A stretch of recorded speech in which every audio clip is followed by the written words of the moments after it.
Strinova has a big problem with unlocking characters, and so today we're going to discuss the problems with it and how they can be fixed. So to buy a new character in Strinova, it's 3,600 dream tokens or 580 crystals. Crystals are like the premium currency in Strinova, and so it's about $10 for a new character. If you buy the monthly crystal card, it's about $5 if you're willing to wait. But most players are going to use the free-to-play route, which is by using dream tokens. So dream tokens are these ticket things, and you get them by leveling up, and every time you level up, you get 300 dream tokens every single time here. So you can just see we have tons of dream tokens here all the way up to level 30, and then the screen cuts off here, but after reaching level 30 you get 300 dream tokens every single level. And so this means that every single character is available completely for free as long as you level up enough, which is fantastic. However, the big problem is that leveling scales. Going from 2 to 3 is fairly easy, whereas going from 29 to 30 will take quite a while. However, the reward itself is continuous, 300 dream tokens, so the level scales while the reward does not. So here's a dream token income analysis made by Curran on Reddit. They approximated the amount of XP you can get per hour and made this chart. So to get the amount of dream tokens required for your first agent, you need to play 8.37 hours. It probably took me around 7 hours to get my first character, but I got some extra dream tokens from the Twitch drops. I ended up getting Kokona, and she's a really fun sniper. But looking at just the dream tokens in particular, if you were going to try and get a second agent after your first, you'd have to grind almost 15 hours to get that second agent. And so with each new character you unlock, it gets exponentially more difficult to unlock them. For example, to unlock your 10th character after unlocking your 9th character, you need to grind 66 hours extra to get it. Now, this is problematic for a few reasons. The first is that when new characters are released,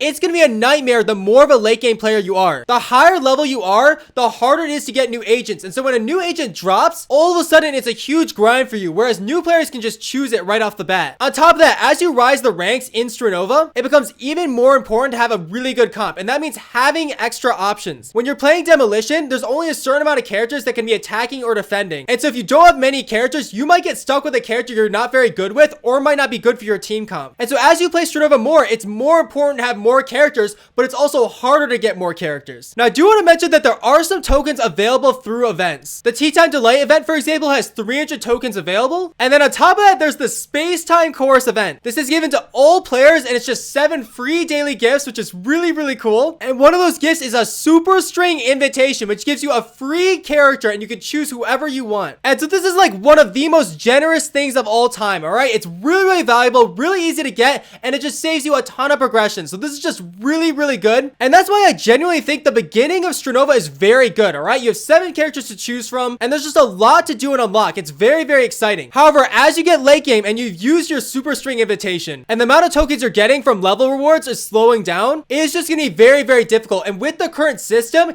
it'll just keep getting worse as more agents are added. If we just think about like years from now, right, when there's an extra like 30 characters, it's gonna be very difficult to unlock characters with the current system. Now, there's multiple ways to fix this, but at the heart of it, they need to find a way to make unlocking new characters additive rather than exponential. So whether that's making the main source of tokens the battle pass, or adding it to events, removing level scaling, or scaling tokens with each new level, it's about finding a way so that when you unlock a character, your next character is an equally similar grind. So maybe you get about 8 hours XP, you get a free character, and it just keeps going like that. So every 8 hours of XP you get another character. Additionally, I think putting tokens in the battle pass could also be a good choice. That way it still slows down people's progression, so they can't just grind out all the agents at once, but they're still working towards maxing their account eventually with time. I also want to mention that there is an XP cap if you play a ton during a week. However, if you play that much, I feel like it's a good time to take a break, so I'm not opposed to it. Also, I want to clarify that I am not the reason my team lost. Last thing I want to mention is that at the end of the day, Strinova does need to monetize their game. It's really important that they pay their employees, otherwise they can't keep working on the game and making it the best it can be. And so if monetizing agents is the strongest way for them to do this, then it's important that they do that. Like, at the end of the day, the Strinova creators are going to know more than us about monetizing. However, thinking about how much Valorant, League of Legends, and Fortnite have been able to monetize cosmetics, I wonder if there's a way for them to lean into cosmetics and give a little bit more breathing room with agents, because I think the token scaling is going to be a lot more messy as time goes on. Either way, the game is crazy fun. Like, I'm going to play it no matter what. It is just so fun and creative, and there's still so much to explore with the starting characters here that I don't really feel the need to unlock more characters, but eventually, especially once I unlocked rank, I definitely will here. So we'll see what happens. Thanks for watching, and please subscribe.